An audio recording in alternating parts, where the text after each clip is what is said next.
자리에서 만들어서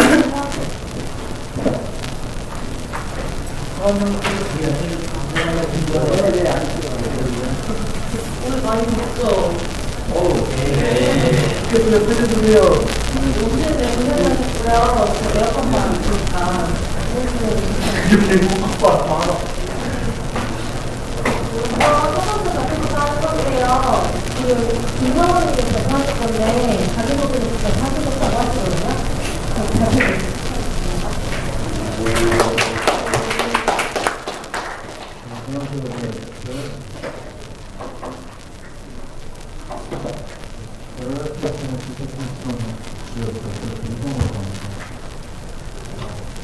기대는 거의 정도로 실천에 참여하거든요. 저는 인터넷에서 시계까지가 하나였습니다. 그래서 우분투 코미니티 도화성을 안 가지고 이번에 모든 분들이 많고 먼저 노트하우스부터 말씀드리고요. 세계하고 이쪽으로 이쪽으로 올렸습니다. 제가 누군지 어떻게 할 거고 그리고 실천했으니 어떤 학생을 말하는지 먼저 말씀드리고 그다음에 실천을 하기 위해서 요구되는 기본 이렇게 먼저 말씀드리고요. 그리고 실천을 사용하는 시험들의 동료를 말씀드리고 실천을 시험을 보여드리고요. 다음으로 실천을 넣는 도움이 것들에 대해서 말씀드리겠습니다. 죄송한데 크게만 말씀해 주세요. 안전이 아니에요. 잘 들려요. 물론 들리는 사람은 좀 있어요. 크게 말하도록 하겠습니다.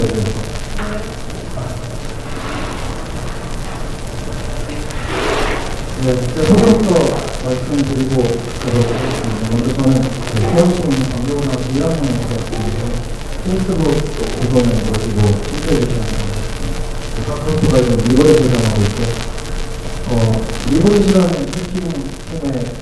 팀을 만들어서 지금 한 1년 정도를 운영하고 있습니다. 그리고 스포츠 들어가시는 오른쪽 위쪽에 보면 연구소에 알게 되었고요. 이번에 프로젝트에 대해서 바람할 만한 정도로 우리한테 580분 중에서 36분이었습니다. 지금 보이는 괜찮나요? 먼저 실천의 팀은 실천에 어떤 학생들을 많이 이용하는데요. 그래서 실천의 권한이 나눠져 있습니다. 권한이 일반적 권한하고 슈퍼유저 권한으로 또 나눠져 있는데 우분투 사용하시면서 저희가 수도 메뉴를 사용하실 때 그때 일반유저 권한에서 슈퍼유저 권한으로 잠깐 바꿨다가 돌아오는 거라고 보시면 됩니다.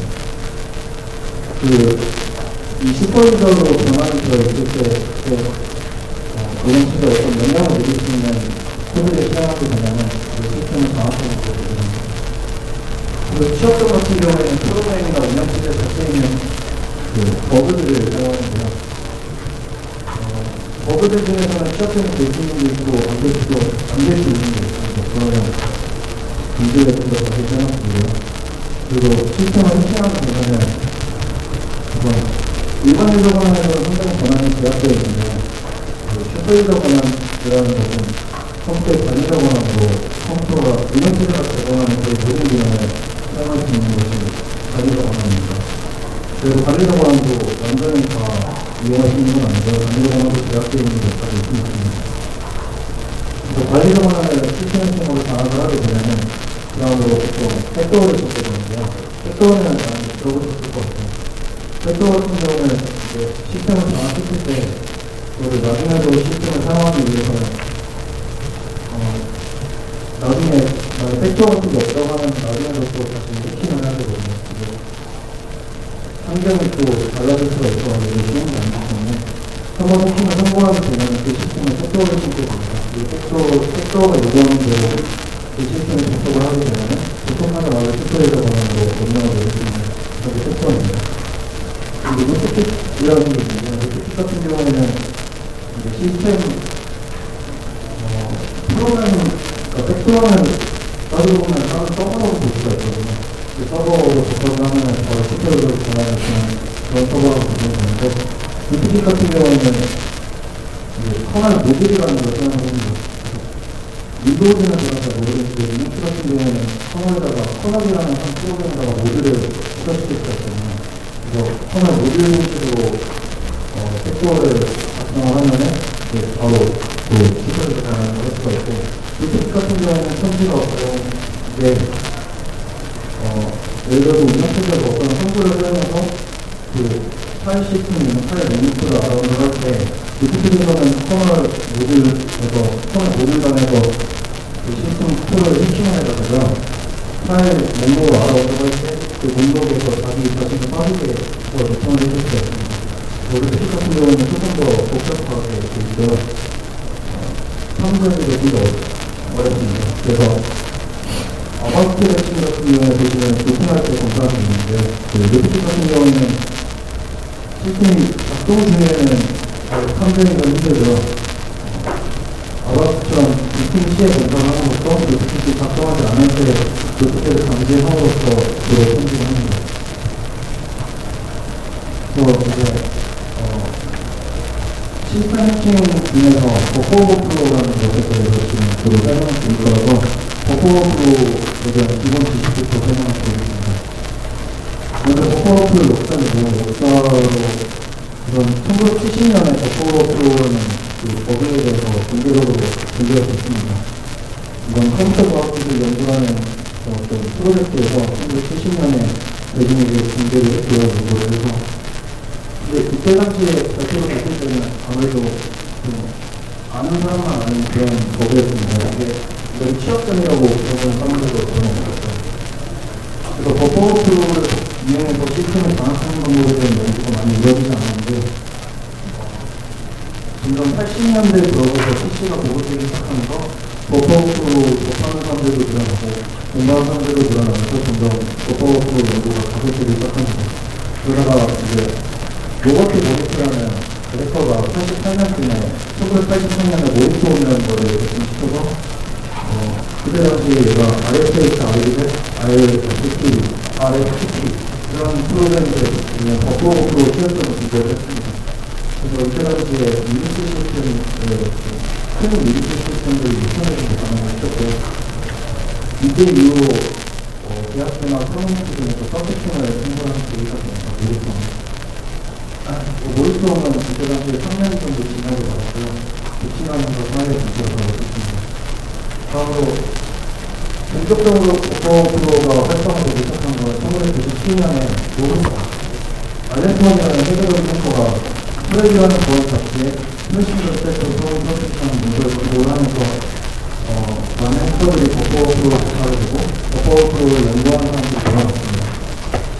플래시를 세트 소음 프로젝트라는 문서는 버퍼 오버플로우를 굉장히 자세하게 설명을 해놔서 한국에 계신 시스템에서도 이 문서를 보고 공부를 처음 시작하신 분들이 많습니다. 제가 처음 공부를 시작하게 된 와우의 코스에 달고나님이 주신 버퍼 오버플로우 파운데이션이라는 문서를 보고 이 플래시를 세트 소음 프로젝트라는 문서가 매우 유사하게 되어 있습니다. 부담도 벌써 내려놓습니다. 그래서 97년 이후로 버퍼 오버플로우 연구가 되기 시작하고, 이때 이후로 버퍼 오버플로우를 공격하는 비법들이 거의 다 97년 이후로 가해전이 되었습니다. 그 다음에 2002년에 푸드라이브라는 모험이 결정했는데요. 푸드라이브 같은 경우에는 모리스온하고는 비교가 안 되는 만큼 상당히 큰 피해를 입었고요. 이때 당시에는 마이크로소프트의 IIS 서버를 IIS 5.2라는 버전이 있는 취약적으로 이용해서 공격을 했고, 당시에 35만 9천대의 시스템을 가능을 시켰습니다. 간략하게 푸드라이브의 어떤 활동인지 말씀드리자면, 우선 7월 1일부터 17일까지는 자기 자신을 복제해서 시스템들을 가능시켰고요. 18일부터 27일까지는 전국 기관들을 공격하는 결정을 했고, 다음으로 나온 것 같습니다. 그리고 이때 당시에 얘가 1억에서 100억 정도의 피해를 입었고요. 70년에 버퍼 오버플로우가 처음 공개되었으면서 지금 40년이 지난 지금도 버퍼 오버플로우에 이용한 공격들은 너무 많이 일어나고 있습니다. 버퍼 오버플로우는 실제로 뭐 소프트웨어에서만 일어나는 건 아니고요. 소프트웨어가 맞긴 맞는데 인베디드 OS에서도 버퍼 프로가 발생을 합니다. 그래서 최근에 공유기에서 취약점을 찾으신 분도 계셨고 전광판의 취약점을 이용해서 전광판의 메시지를 바꾸는 그런 연구도 있었습니다. 그리고 최근에 있는 자동차 취약점 연구에서도 제 기억으로 버퍼 프로가 이용된 적이 있어요. 그 버퍼 프로는 PPM을 공부하시거나 아니면 실제 프로그램 그냥 개발하실 때도 버퍼 프로를 아는 것은 굉장히 중요합니다. 그 역사를 일단 말씀드렸고, 레지스터에 대해서 조금이라도 아셔야겠죠. 레지스터.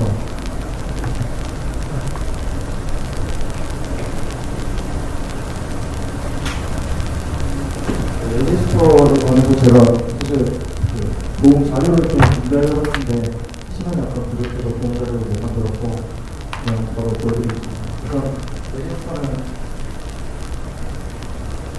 보통 제너럴 퍼포먼스 레지스터와 스테이트 레지스터와 플래너 레지스터 이런 식으로 레지스터가 많이 나눠져 있는데요.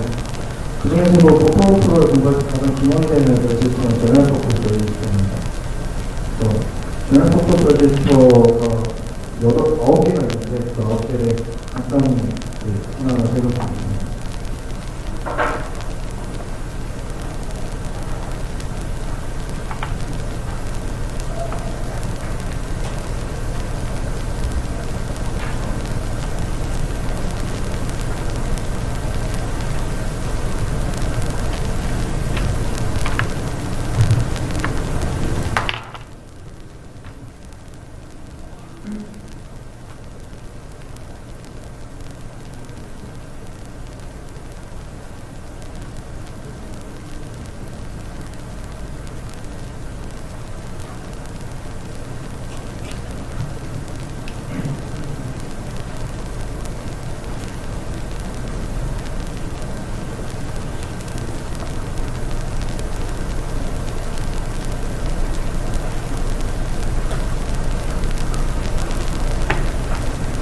이게 9개의 제너럴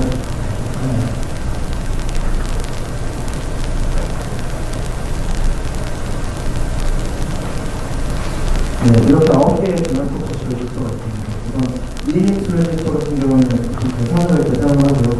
ENX 레지스터는 샘플 같은 거 제작할 때 액션 값을 이용하기 위해서 주로 사용합니다.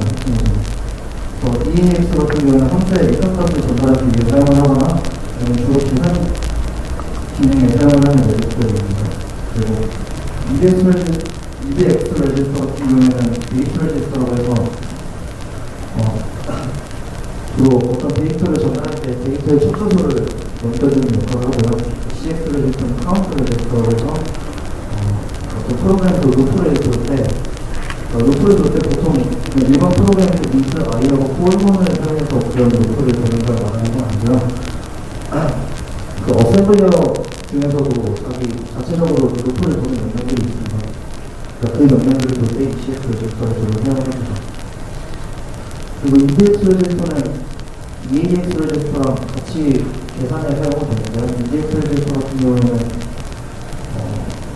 자세하게는 모르셔도 되는데 그냥 나눠 쓰이는 복사를 할 때 EDX 레지스터를 쉽게 사용이 됩니다. 그리고 EXR 레지스터하고 EDR 레지스터는 쌍으로 사용이 되는데 예를 들어서 카피형성 같은 걸 사용할 때 복사를 하면 그때 ESR 레지스터로 복사할 데이터를 가르치고요. EDR 레지스터로 그 데이터가 들어갈 목적지를 가르칩니다. 그래서 스트링 카피형성 같은 경우에도 내부적으로 디서셈블을 해보시면은 실제로 ESI와 EDR 레지스터를 사용하는 걸 보실 수 있습니다. 그리고 EBP 레지스터와 ESP 레지스터는 우리가 스프레임에 사용을 하는 레지스터인데 우선 EBP 레지스터는 스프레임의 최하단 부분을 가리키고 ESP 레지스터는 최상위 부분을 가리킵니다. 근데 스펙 자체가 리프렌지한 구조라서 리프렌지한 구조에 대해서 지금 설명 안 하고요. EBP, ESP가 리프렌지한 구조라서 EBP를 실제로 보시면 좀 더 윗부분을 가리키는 걸로 나오고요. ESP 레지스터는 아랫부분을 가리키는 걸로 나오는데 따지고 보면 EBP 레지스터가 윗부분이고 ESP 레지스터가 윗부분을 가리킨다고 생각하시면 됩니다. 그리고 ESP 레지스터는 지금에서 보이는 것처럼 CPU가 실행할 명령들을 가리키는 레지스터입니다. 해킹에서 가장 중요한 것은 EIP 레지스터를 직접적으로 조작할 수 있느냐 없느냐가 제일 중요한데 직접적으로 조작을 못한 경우에 해킹이 불가능한 건 아니고 EIP 레지스터를 직접적으로 변경할 수 있을 때 해킹이 가장 쉽게 이루어질 수 있습니다.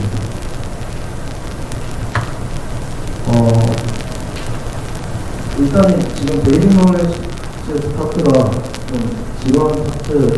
이거를 알아야 버퍼프로를 좀 더 이해할 수 있는 생각이었고요. 메모리 구조 같은 경우에는 아까 말씀드린 것처럼 EBP 레지스터하고 ESP 레지스터를 사용하는데요.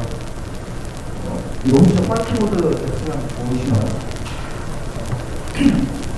보이시나요? 네. 이거는 화이트보드에 쓰면서 말씀드리겠습니다. 그다음 리눅스 상에서 말씀드리는 건데 리눅스 X86 시스템에서 보여드립니다. 메모리를 크게 보면은 이런 식으로 선형으로 되어 있어요. 이렇게 실제로는 이렇게 사각형으로 되어 있는 건 아니고 선형으로 쭉 이어져 있는데 이쪽이 오픈 구조가 보시면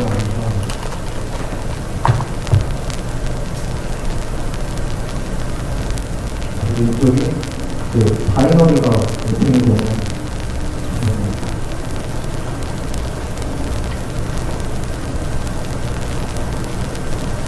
그래서 이쪽부터 차례대로 메모리가 오픈이 있어요. 이거는 프로그램 세트로 로드가 될 때 ELF 로더가 여기다가 텍스트 영역을 내보내는 시키고요. 텍스트 영역 같은 경우는 이제 프로그램에서 사용되는 기계와 코드들이 들어가 있는 영역이 텍스트 영역이고요. 얘가 데이터 영역이라고 해서 전혀 변수나 함수 라이브러리 함수 주소가 저장이 되어 있는 GOT 영역이 이쪽 데이터 영역에 저장이 됩니다. 그리고 이쪽은 팁 영역이고요. 10영역까지는 일단은 첫 주소가 0.80으로 시작하고 스택 영역이 나머지 부분인데요. 스택 영역이 이제 0.BF로 시작을 합니다.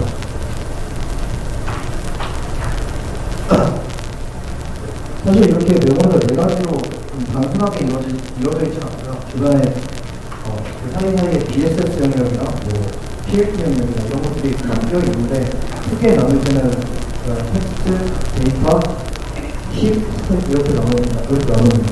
그리고 이거는 메모리 전체가 매핑이 되는 걸 보여주는 거고요. 그러면 처음 버퍼 오버로 들어있는 스택 버퍼 오버를 듣는 것들을 먼저 하기 때문에 스택에 대해서 좀 더 자세하게 설명하겠습니다.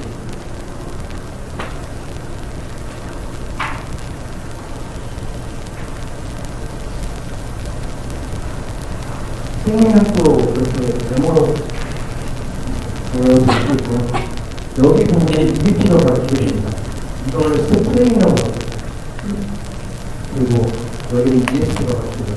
스택 프레임은 스택 영역에다가 함수를 사용하는 메모리 공간이 적대가 있는데 스택 프레임 같은 경우는 이제 그 함수 하나하나의 메모리 공간을 스택 프레임이라고 하거든요. EBP가 윗부분을 가르치고 ESP가 아랫부분을 가르치기 때문에 프레임이라고 부르는 거고요. 그런 식으로 프레임이 적용되었습니다.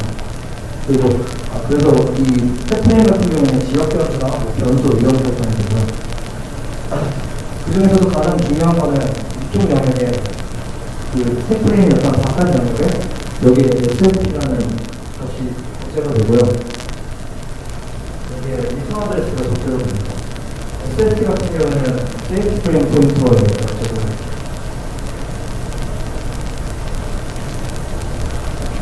그리고 RP는 리턴 어드레스에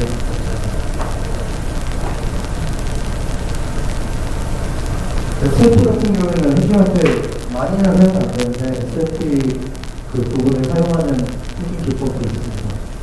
세이프 EBP라고 해서 기법이 따로 있고 지금 여기서 중요한 거는 예를 들어서 어떤 프로그램이 있을 때 차 네임식이라는 배열을 선언을 하고 거기다가 스트링 파트가 스캔F로 사용자 이름을 받았을 때 만약에 변수를 하나만 선언을 써가면은 그 네임이라는 변수는 이쪽부터 해석이 되기 시작합니다.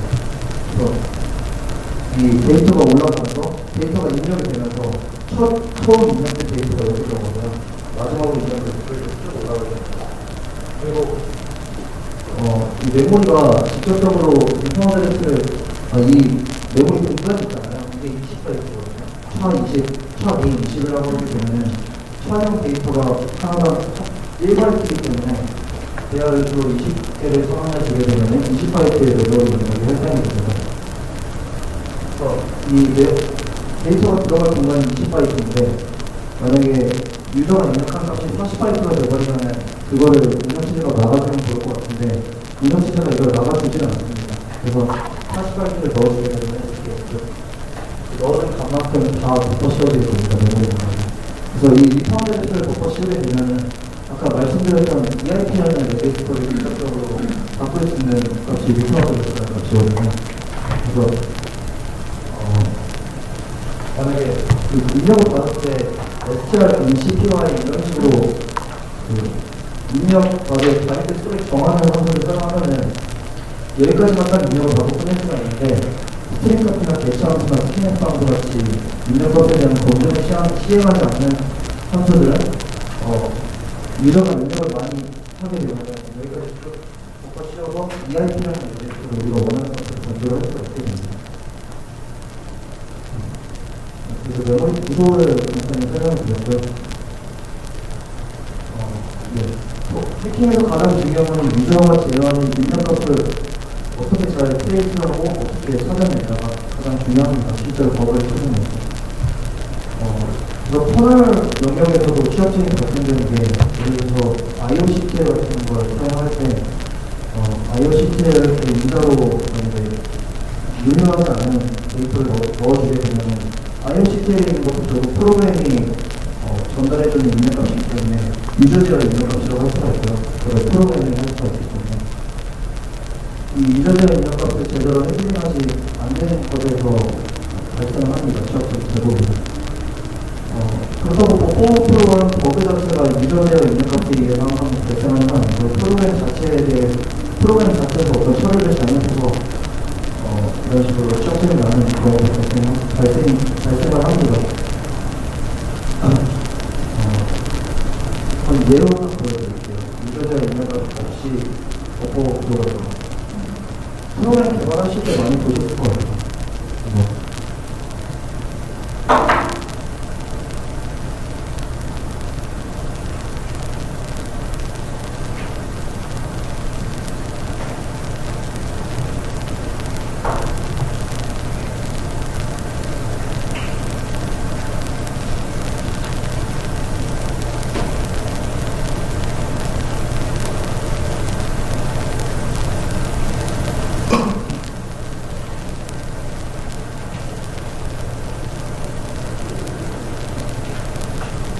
이렇게 I라는 계열을 소환하고 10개의 원소를 줬습니다. 그리고 소문을 주면서 20번 동안 I에다가 J라는 값을 넣어주게 되고 그래서 총 20번 동안 I라는 계열을 쓰게 되는데 I 원소가 10개밖에 없기 때문에 I가 갖는 메모리 공간을 넘어서는 데이터 공간에 대해서는 버퍼 오버플로우가 일어나게 됩니다.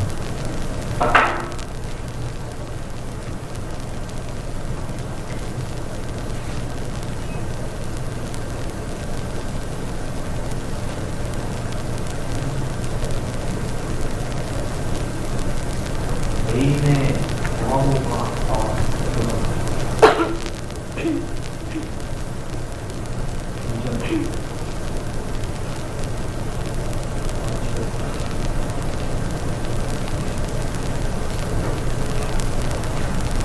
이 프로그램을 실행하게 되면 세그멘테이션 포인트라는 위치를 뜨면서 프로그램이 기정품 분류하게 됩니다. 그리고 생성된 코어 파일을 확인해 보면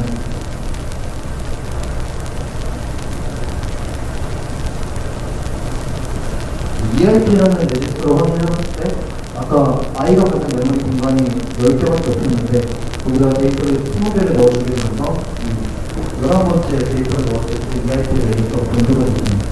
그래서 이거는 실제로 리턴 어드레스라는 값을 여기다가 I20개에서 I 10개에서 제일 20번 묶으니까 하나, 둘, 셋, 넷, 다, 7, 8, 10까지 하고 다음에 있는 값이 건조를 시켜드립니다. 아니요. 네. 0부터 10까지 총 11번을 넣고요. 다음에 있는 11이라는 값이 이걸 덮어 씌우게 되는 겁니다. 그러니까 0, 1, 2, 3, 4, 5, 6, 7, 8, 9를 하게 되면 int i라는 대역이 다 꽉 차게 되고요. 다음에 있는 10이라는 값이 sf라는 값을 건조시키고 리턴 어드레스를 이제 11이라는 값이 건조를 시키게 됩니다. 그럼 이전적인 입력값 없이도 버퍼로 발생을 할 수는 있는데 이런 경우에는 주로 해킹 자체는 불가능합니다. 유저가 컨트롤을 할 수 있어야 EIP를 제어해서 우리가 원하는 코드를 실행시킬 수가 있는데 프로그래밍 실수로 인한 버퍼 플로우는 대체적으로 공격이 불가능한 경우가 많습니다. 버퍼 플로우를 무조건 다 공격이 가능한 건 아니고요. 다른 취업점들 같은 경우에도 공격이 가능한 취업점이 있고 안 되는 취업점들이 있습니다. 예를 들어서 공격이 안 되는 경우에는 보스 공격을 하게 되고요. 서버 같은 거에다가 웰포인트 디레퍼런스 같은 걸 하게 되면 서버는 다운되기 때문에 US 공격이 가능합니다. 대신에 그 웰포인트 디레퍼런스로 인한 어떤 문제점을 해킹하기 위해서는 다른 조건들이 많이 필요한데요. 그 조건들이 충족되지 못하면 권한 상승 같은 거 들어갑니다. 그래서 취약점의 종류를 먼저 말씀을 드리고 버퍼플로우를 공격하는 해킹 조건들에 대해서 약간 시연을 보여드리겠습니다. 먼저 스택 버퍼플로우가 방금 말씀드린 방금 그 실제로 일어났었던 그 취약점이고요. 이것도 마찬가지로 취약점이 될 수도 있고 안 될 수도 있습니다. 스택 오버플로우, 킵 오버플로우, 그리고 인터넷 오버플로우. 킵 오버플로우와 스택 오버플로우 같은 경우에는 아까 말씀드렸던 10명령하고 3명령을 대변하는 오버플로우를 그렇게 보고요. 인터넷 오버플로우 같은 경우에는 언사인 게이트가 42억 9,996만 7,196까지 저장이 가능하잖아요. 근데 사인 게이트 같은 경우에는 22억까지밖에 저장을 못하기 때문에 그 이상을 넘어가는 값에 대해서는 해석을 할 때 인수값으로 생각하게 되는데 저는 사실 인터넷 오버플로우를 어떻게 해킹을 하는지 이해를 못했었는데 이제 버번투스타일이라는 책에서 실제로 그 선한 취약점을 비교할 때 이거를 사용하더라고요. 이거는 지금 설명을 드릴 자료를 만들기로 못해서 지금 설명드리기에는 좀 힘들 것 같아요. 어떨 것 같아요. 인터넷 오버플로우가 있죠. 포맷 스트링 버그라는 버그가 있습니다. 프린트 펀드에서 사용하는 퍼센트 D나 퍼센트 F 이런 것들을 포맷 스트링이라고 부르는데 예를 들어서 첫 번째 인자에 우리가 유저가 입력한 값이 그냥 그대로 들어가게 되면은 첫 번째 인자에서 유저가 포맷 스트링을 사용하게 되면은 프린트 펀드에서 포맷 스트링을 참조를 하면서 두 번째 인자와 세 번째 인자, 네 번째 인자 이런 식으로 N 번째 인자에 있는 값을 가져오려고 시도를 하는데요. 근데 그 세 번째 인자가 만약에 없다고 했을 때 유저가 첫 번째 데이터로 퍼센트 X 같은 데이터를 넣어주게 되면 두 번째 데이터가 두 번째 인자로 들어간 그 첫 번째 데이터가 첫 번째 데이터가 있다고 가정을 하고 거기 있는 주소의 값을 읽어오게 됩니다. 그래서 내부에 있는 값을 읽어올 수가 있죠. 이거는 지금 시험에 잠깐 보여드릴 수 있을 것 같아요.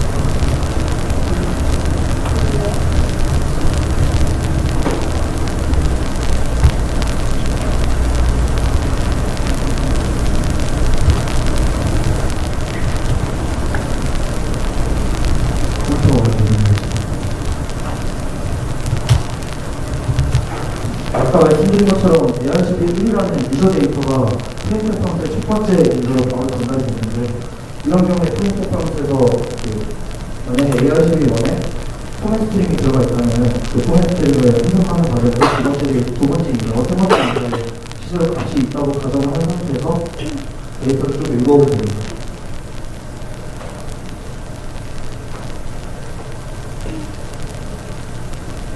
이런 식으로 퍼센트 S 같은 걸 입력하게 되면 퍼센트 S 같은 경우에는 디렉터런스를 두 번 하기 때문에 만약에 첫 번째로 있던 데이터가 널 데이터라면 이런 식으로 세그멘테이션 폴트가 뜨고요. 아까 말씀드린 것처럼 이런 식으로 세그멘테이션 폴트가 뜨더라도 공격이 가능한 게 있고 불가능한 게 있는데 이 같은 경우에는 공격이 불가능합니다. 그리고 예를 들어서 이렇게 하면은 스택에 실제로 존재하는 데이터들을 읽어가는 거고요. 이거 같은 경우에는 뭘 하시다 보면 많이 이거는 많이 보실 것 같은데요. 이게 메인함스의 스태프레임 폴터 같이고요. SS가. 그리고 이게 리턴드 같습니다. 그리고 이건 ARGC죠. ARGC 2로 되어 있죠. 그래서 ARGB 0하고 ARGB 1이 전달이 돼서 ARGC가 2로 되어 있는 거고요. 이런 식으로 메모리를 실제로 디버깅을 할 수 없더라도 메모리 있는 값을 이렇게 불러올 수가 있습니다. 그래서 포맷 스트링 버그를 사용하는 공격 같은 경우에는 인포메이션 리크라고 부르기도 하고 버글 프리 버그라는 게 있는데 이 버글 프리 버그라는 종류의 버그도 아까 말씀드린 것처럼 널폴트 디렉터런스 같이 항상 공격이 가능한 게 아니라 어떤 조건이 충족되었을 때 공격이 가능하고요. 버글 프리 버그 같은 경우에는 만약 흰 영역에 에모션 같은 걸로 메모리를 할당을 하고 프리엄프로 해제를 했을 때 거기에 다시 접근을 하면 안 되는데 그리고 해제된 메모리 영역을 다시 프리를 하게 되면 더블 프리 버그가 발생을 하게 됩니다. 그래서 더블 프리 버그 개념만 알고 이것도 먼저 없어가지고 자기는 사용하고 있습니다. 이것도 더블 프리 버그와 약간 비슷한 시각점인데요. 초창기 안드로이드 시스템에서 취업장이 유저업터프리 취업장으로 가장 많이 나오고 있습니다. 그래서 재작년쯤에 CPU 인사이드 컨퍼런스에서 유동범이라는 아이메카 프로그래밍이 발표를 하셨을 때 그분이 우리나라에서 안드로이드 쪽에서는 약간 잘하시는 분이시거든요. 그래서 그분도 그때 당시에 유저업터프리를 이용한 그런 공격 리포트를 보여주셨습니다. 그리고 아까 말씀드린 널포인트 디렉터런스가 이거 같은 경우에는 포인터 자체가 0이 돼버린 거예요. 그래서 디렉터런스를 하게 되면 0이라는 부서에 있는 값을 읽어오게 되는데 0은 보통 프로그램에서 매핑을 하지 않는 경우가 많기 때문에 공격이 불가능한 경우가 많습니다. 대신에 만약에 IOCT를 이용한 아까 말씀드렸던 버건터 스타일이 있는 널포인트 디렉터런스를 익스플로이트하는 것 같은 경우에는 우선 IOCT를 콜하기 전에 0 메모리 부분에다가 0 메모리 부분을 사용하겠다고 메모리 매핑을 먼저 합니다. 그 다음에 IOCT를 호출하게 되면 터널만에서도 똑같은 제로 페이지를 사용하거든요. 0, 0을. 그래서 터널만에서 널포인트 디렉터런스가 일어나게 되는데 미리 0이라는 메모리 영역을 매핑을 해놓은 상태이기 때문에 널포인트를 디렉터런스를 한다고 해도 취업자가 버그가 일어나지 않게 됩니다. 만약에 0이라는 메모리 영역을 매핑하지 않게 되면 터널면에서 세그멘테이션 폴트가 일어나기 때문에 시스템은 자동으로 재부팅이 됩니다. 주전들을 말씀을 드렸는데 실제로 이 스테고목표로 어떤 식으로 활용이 되는지 세팅을 먼저 보여드리고요. 먼저 리눅스단에서 어떤 식으로 해킹을 실행할 수 있는지 먼저 보여드리고 윈도우즈 XP에서는 어떻게 그걸 해킹을 하는지 보여드립니다.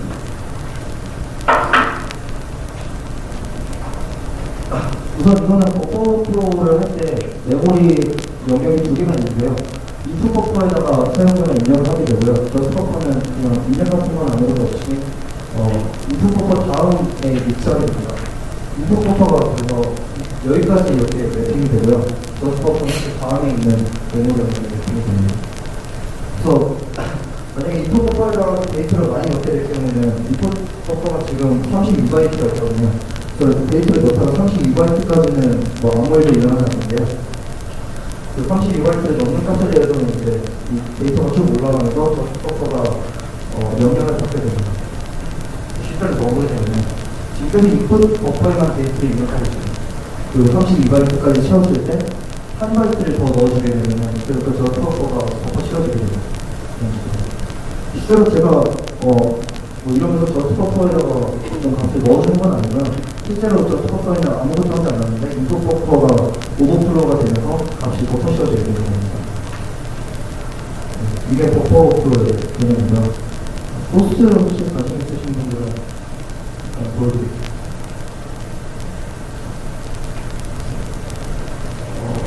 일단 제가 앵커시스 라이브러리를 처음 사용을 해봐가지고 좀 깔끔하지는 않은데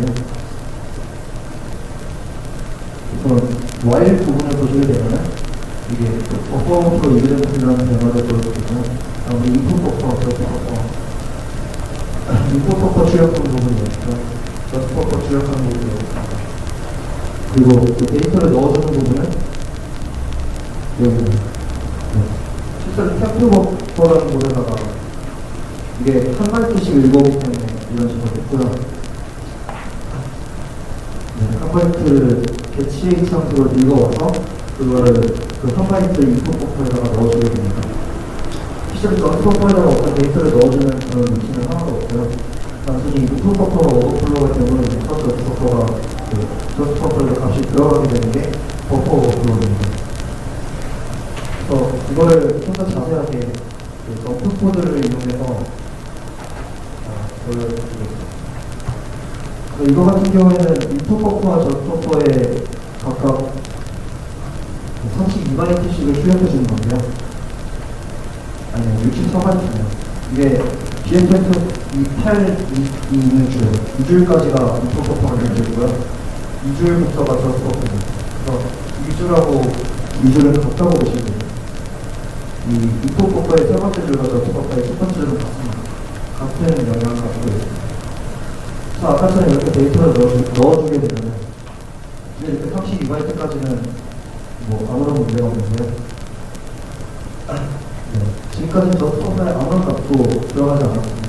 근데 여기서 이제 인풋 버퍼에다가 한 바이트를 넣어주게 되면 밑에 보이시는 것처럼 BSFB38이 가리키는 부분에 인풋 버퍼에 있는 데이터가 쭉 연결이 돼서 저스트 버퍼가 오버플로우 된 걸 보실 수 있습니다. 그래서 아까 말씀드렸던 이 고엑스 40072911이라고 되어 있는데 이거는 앵커시스 라이브러리를 사용해서 조금 바뀐 거고요. 아까 보신 것처럼 리턴 어드레스가 여기 있는데 이걸 이렇게 덮어 씌워줄 수가 있습니다. 이렇게 덮어 씌우게 되면 나중에 ERP 레지스터에 이 값이 들어가게 될 거고 실제로 이거를 강제 중계로 하게 되면 세그멘테이션 프로스라는 메시지가 안 됩니다. 옛날에 썼었는데 버퍼 오버플로우를 일단 시각적으로 보여드렸고요. 리눅스상에서 가장 기본적으로 버퍼 오버플로우를 일으켜서 기록할 수 있는 프로그램을 먼저 보여드리겠습니다.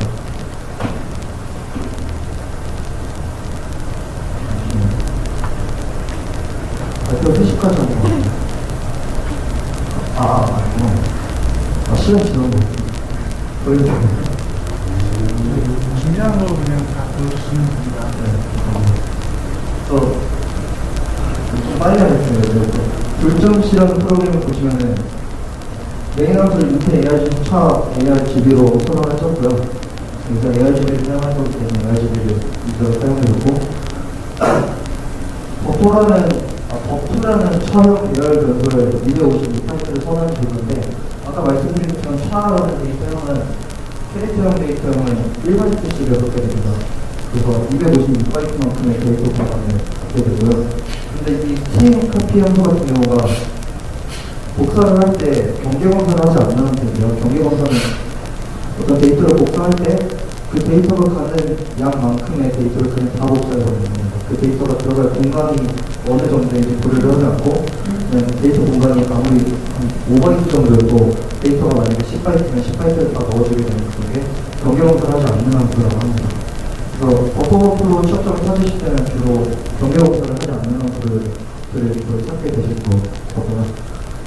여기서는 스크린 카페하면서 AI 쪽이 1을 복사하기 때문에 이런 식으로 하게 되면 버프라는 것에 ASD가 복사가 되고 이 터치 버프에 의해서 그 F가 되겠습니다. 입력한 문자에서. 그래서 이제 256바이트를 넣어주게 되면은 데이터는 여기까지 들어가게 되고요. 다음으로 넣는 4바이트까지가 SFP라는 값을 연결시키고 다음에 넣는 4바이트가 리터넌스를 연결시키게 됩니다. 그래서 이거를 입력할 때 쉘상에서는 직접적으로 구속값 데이터를 키보드로 표현을 못하고요. 파일이나 파이썬 같은 스크립트 해석 프로그램들이 한 줄 명령 기능을 주로 제공해요.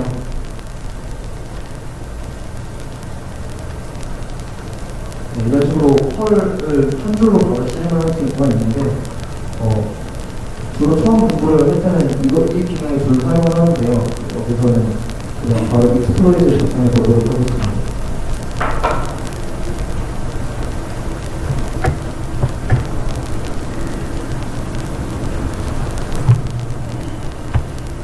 OS 같은 경우는 OS exec 형식을 사용하기 위해 임포트를 했고요. 스크립트는 이제 비행기한 데이터를 리트렌지어로 옮겨주기 위해서 스크립트라는 라이브러리를 했습니다.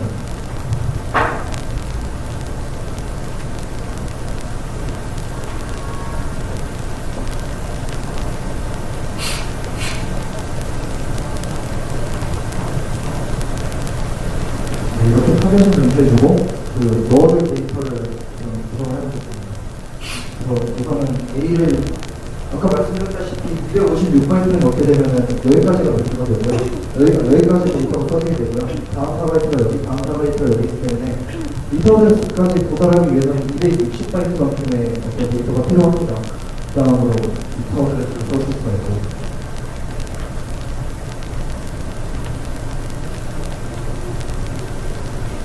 그래서 이렇게 하게 되면 EIT를 쓰는 공역에서 424242로 분류가 되게 됩니다.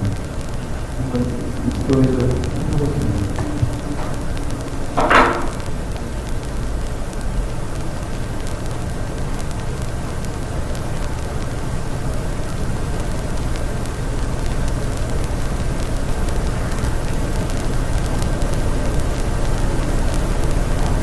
EIT를 보시는 사이로 분류가 됐고, 정확히 우리가 넣는 데이터의 어떤 부분이 EIT 레지스터를 분류할 수 있는지 보여드리겠습니다.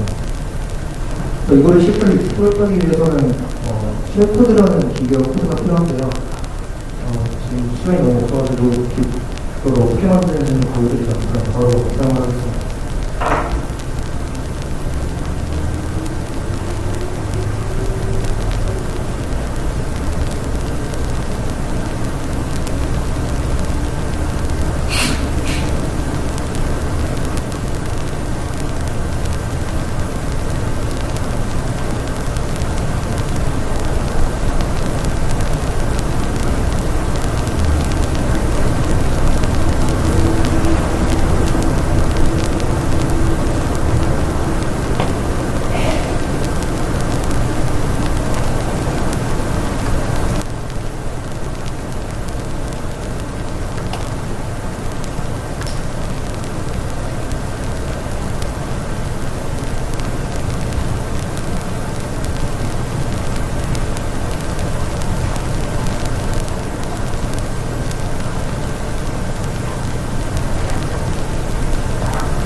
플러스는 연산자를 사용하지 않는 거는 파이썬 버전이 플러스 연산자를 지원하지 않아서 그런 거고, 우선 이렇게 쉘코드는 23바이트짜리입니다. 그래서 NOP라는 특수한 기계 코드인데요. 0x90. 이 0x90 같은 경우에는 이제 CPU가 이 기계 코드를 만나게 되면 단순히 아무것도 하지 않고 EIT 레지스터를 1 증가시켜서 다음 명령을 실행하게 됩니다. 그래서 만약에 리터넌스를 조작을 해서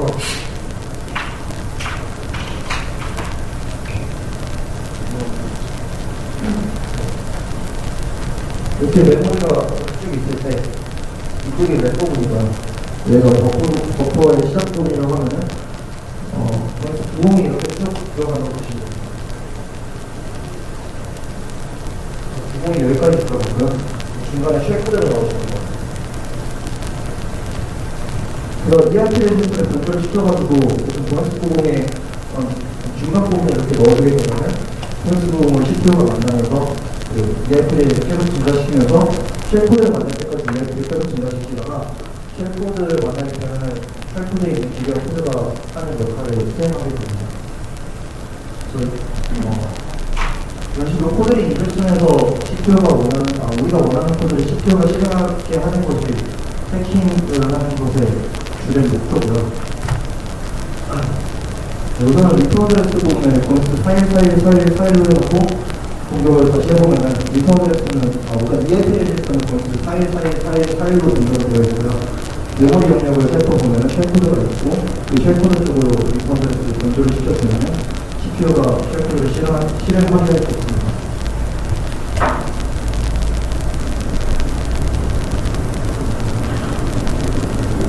EIP는 보다시피 건스 파일로 이루어져 있고요. 이제 이거를 제가 쉘코드를 찾는 그 원리 같은 거를 바로 말씀을 못 드릴 것 같고요. 쉘코드를 바로 찾고 해보도록 하겠습니다. 여기 보시면 몹이 그 첫 번째, 두 번째 절에 있고요. 세 번째부터 포인트 UDA가 있는데 이 UDA 공기가 푸시 EAX라는 그 밴들러의 기계가 뿌리입니다. 그래서 쉘코드의 시작 부분이고요. 이 포인트 UDA부터 포인트 CD8까지 여기가 쉘코드 부분입니다. 그래서 리터널레스를 이 쉘코드 전에 있는 몹 중간 지점 이쪽 부분에다가 리터널레스를 돌려주게 되면은 쉘코드 그 CPU가 이쪽에 있는 능력을 계속 실행하다가 몹을 계속 만나면서 EIP를 증가시키다가 여기서 UA를 만나서 CD8까지 쉘코드를 실행하게 됩니다. 그래서 리터널레스는 포인트 DSS에 A450으로 해드리겠습니다.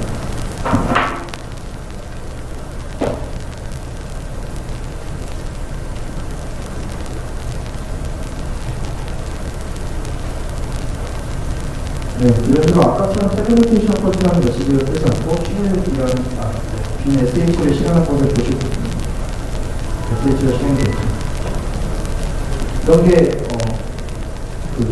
보통 시험점 같은 거 발표되는 거 보시면은 arbitrary code execution이라고 하는데요. 그 유니코드 시험점 같은 게 해커가 악의적으로 서비스 코드를 실행할 수 있는 것이 arbitrary code execution 시험점이라고 보시면 됩니다. 그리고 IC라고 하는 것은 주로 리모트 코드 execution을 IC라고 하고 만약에 크롬 같은 브라우저에서 IC 시험점을 찾게 되면 1000만 원 정도 버거방식으로 받으실 수가 있습니다. 그 정도로 아직도 크롬이나 IE 브라우저 같은 거에서도 오버플로우 시험점이 계속 발견되고 있고요. 이제 다음으로 윈도우에서 XP 환경에서 익스플로이트하는 걸 보여드리겠습니다. 먼저 익스플로이트 프로그램은 보통 이 프로그램을 공부할 때 주로 사용하는 EGRM2 MP3 컨버터에 이게 차원권 기반 지원입니다.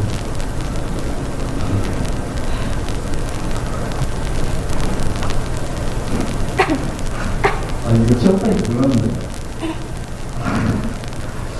이거는 그러면은 제가 블로그에다가 이 스토리만 동영상을 찍어놓은 게 있어서요. 그거 이렇게 제가 하겠습니다.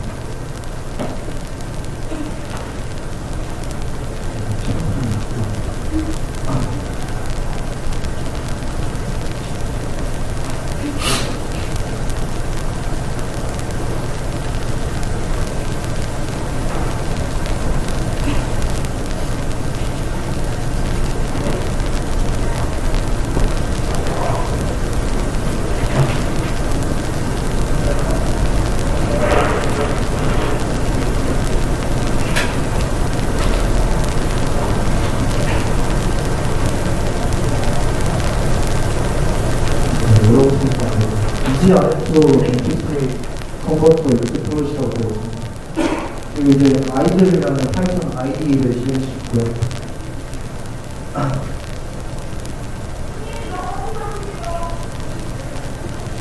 솔직히 익스플로이트 이게 그 프로그램을 사용하는 데 사용할 악성 파일의 생각하는 그 파이썬 스크립트고요.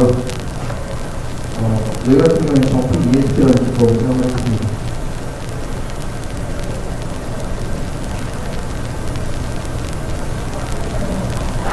지금 쉘 코드를 넣고 파일을 생성했습니다. 네, 파일 크랙을 하고 나왔고요. 지금 이거는 소프트웨어에서 MC를 실행시켜서 공격이 성공했을 때 연결이 들어오도록 하는 거고요. 리버스 커넥션 쉘 코드를 사용했기 때문에 그냥 기다리고 있으면 사용자가 이 파일을 열어서 왔을 때 바로 이 웹트랙으로 연결이 되게 됩니다. 화상이에요, 그래서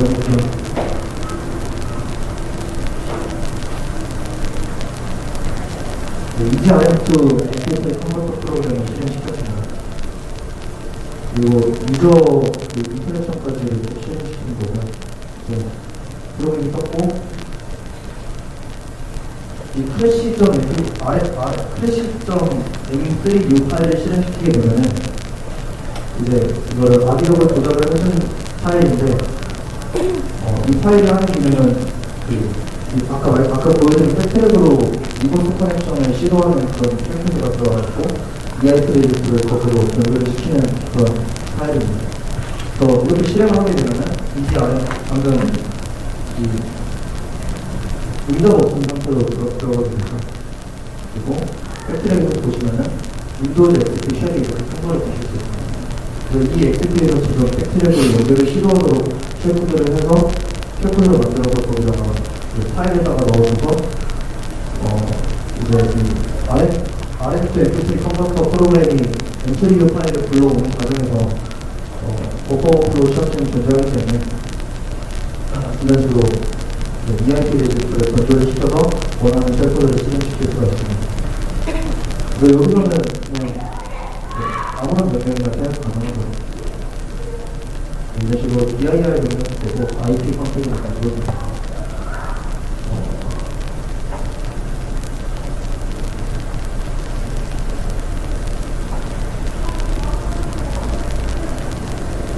그래서 앞에 데모를 보여드리고요. 마지막으로 보호 기법들을 몇 가지 소개해드리고 이렇게 하겠습니다. 우선 보호 기법 중에서는 ASLR이라는 보호 기법이 있는데요. 어드레스 스페이스 랜더마이제이션이라고 해서 아까 보여드린 것처럼 쉘코드를 바로 찾았을 때 그 주소를 찾았더라도 다음 프로그램 실행 시에선 주소가 바뀌게 해서 주소를 찾아도 분명히 불가능하게 하는 게 ASLR 보호 기법의 기능입니다.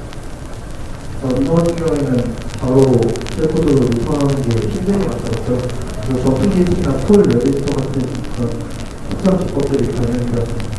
그리고 DP 같은 경우에는 윈도우를 사용하시다 보면 보셨을 수도 있을 것 같은데 데이터 엑스큐션 트레이닝이라는 보호 기법입니다. 그래서 이거 같은 경우에는 아까도 스택에다가 쉘코드를 넣고 스택에 있는 쉘코드를 리턴을 전달을 시켰잖아요.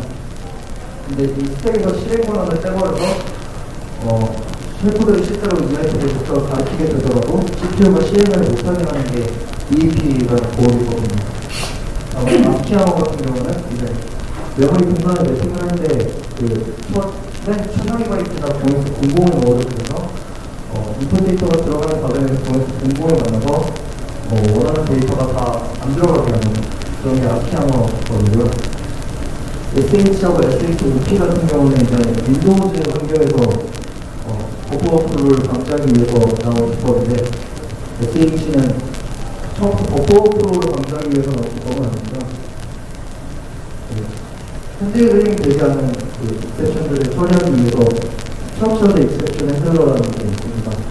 그래서 이 SH라는 거는 기본적으로 예외가 발생했을 때 기본적으로 실행이 되는 핸들러입니다.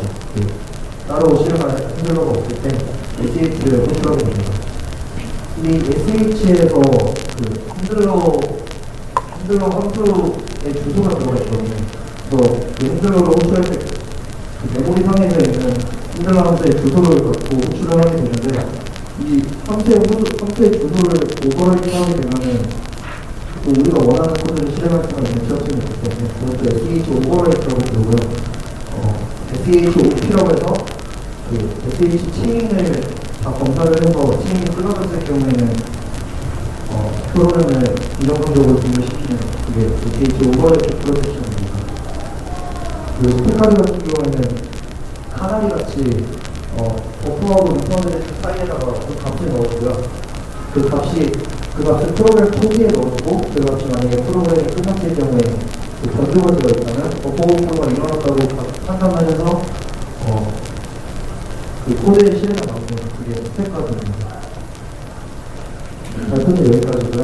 만약에 샌드박스도 샌드박스는 코드를 실제로 호스트OS에서 실행시키는 게 아니라 그 샌드박스라는 프로그램 안에서 코드를 먼저 실행시켜보고 그 코드가 만약에 악의적인 행동을 한다면은 그 호스트OS에 영향을 못 미치게 하는 그 기법이 샌드박스로 네, 그것도 여기까지 하도록 하겠습니다. 만약에 질문 있으신 분들은 주시면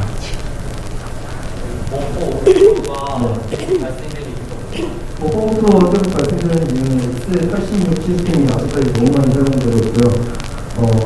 X86 시스템에서 메모리 구조상의 문제가 좀 있죠. 그리고 X64도 그 있어요. 그리고 ARM 아키텍처에서도 있고 또 뭐가 있죠? 아두이노가 있어요. 그런 것들. 어퍼프로치에서는 어디에 있어요? 아, 그래요? 자, 여러분입니다. 버퍼오버로치 작전 같은 경우는 이제 그 많이 알려져 있는데도 아직까지 발생을 하는 이유는 아무래도 개발 회사 같은 곳에서 신경을 써주기 힘든다는 점이 가장 커요. 제가 예전에도 어떤 분한테 얘기를 들어봤는데 그분이 어떤 개발 회사에 모니팅 컨설팅을 가셨다가 그 취업전들을 많이 발견하시고 그걸 앞으로 발표를 하셨는데 그거를 그 보안 취업전이 일어날 수 있다는 것 자체를 모르시는 분들이 많다고 하시더라고요.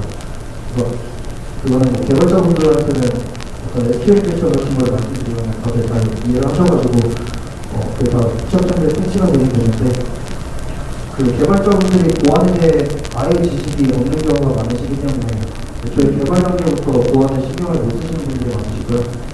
그리고 저도 뭐 개발 실무에 있는 건 아니라고 제가 잘 모르긴 하는데 개발하실 때 기간에 많이 쫓기시잖아요.